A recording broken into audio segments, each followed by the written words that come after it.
Video FMS biology. अगर आप gate के एस्पिरेंट्स हैं और आपने गेट क्वालिफाई किया हुआ है या आप गेट का एग्ज़ाम देने वाले हैं तो डेफिनेटली ये वीडियो आपके लिए है।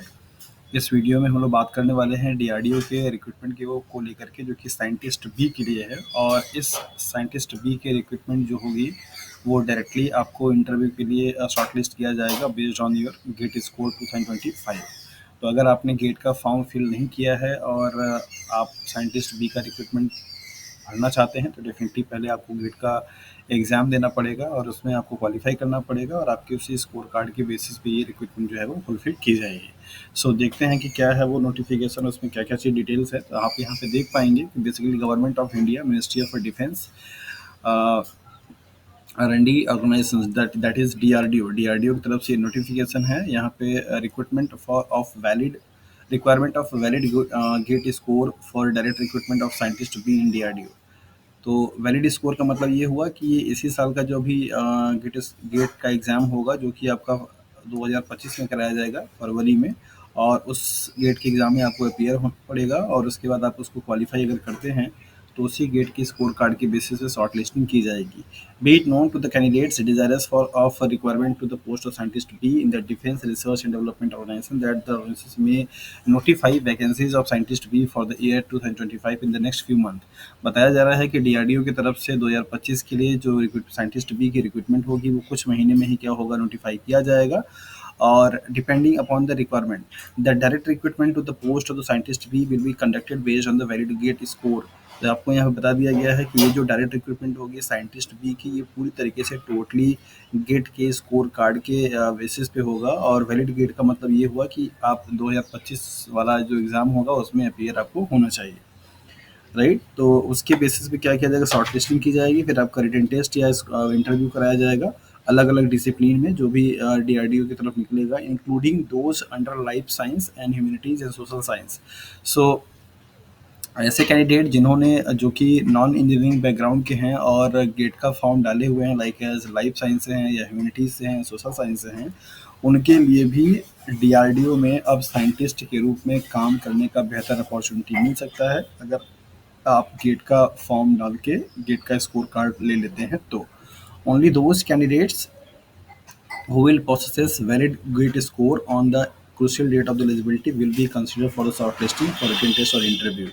सिर्फ वही कैंडिडेट जो कि रिक्रूटमेंट का जब नोटिफिकेशन आएगा और उनके पास वैलिड स्कोर कार्ड होगा गेट का, वही लोग फॉर्म को अप्लाई कर पाएंगे और उसके बाद उन्हीं गेट के स्कोर कार्ड के बेसिस पे शॉर्ट लिस्टिंग की जाएगी फॉर द रिटन टेस्ट और interview what ever will be required.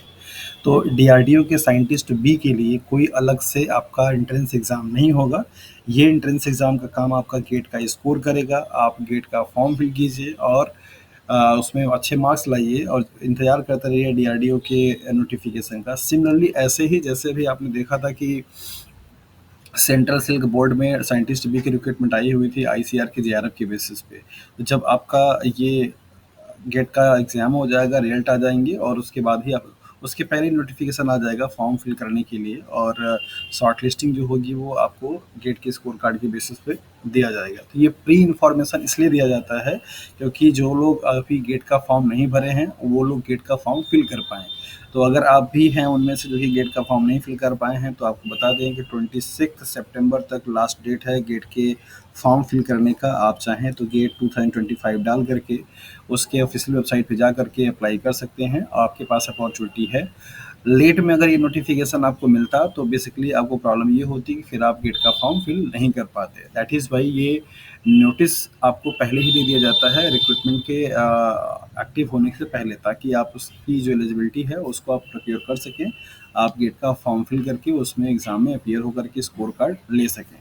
तो अगर आप साइंटिस्ट बी का एक ड्रीम देख रहे हैं और डीआरडी जैसे ऑर्गेनाइजेशंस में, तो डेफिनेटली आपको गेट का एग्ज़ाम क्वालिफाई करना पड़ेगा, आपको उसका एग्ज़ाम देना पड़ेगा। देन आपको ये साइंटिस्ट बी के लिए अपना फॉर्म अप्लाई करना पड़ेगा, शॉर्ट लिस्ट होंगे, फिर आपको इंटरव्यू या रिटन टेस्ट लिया जाएगा। देन आपको साइंटिस्ट बी की क्या होगी, परमानेंट जॉब मिलेगी। यहाँ पे डिटेल में बोल्ड में दे रखा है, the detailed advertisement along with the eligibility criteria will be notify in the employment news as well as in the website of RAC यहाँ पे आपको दिया गया है व्हेन द रिक्वायरमेंट अराइजेस। जब भी डीआरडीओ की तरफ से रिक्रूटमेंट का वो होगा तो ये आपको इस वेबसाइट पे दिया जाएगा और एम्प्लॉयमेंट न्यूज़ पे भी आपको ये पब्लिश किया जाएगा ताकि आप उसको जान पाएँ।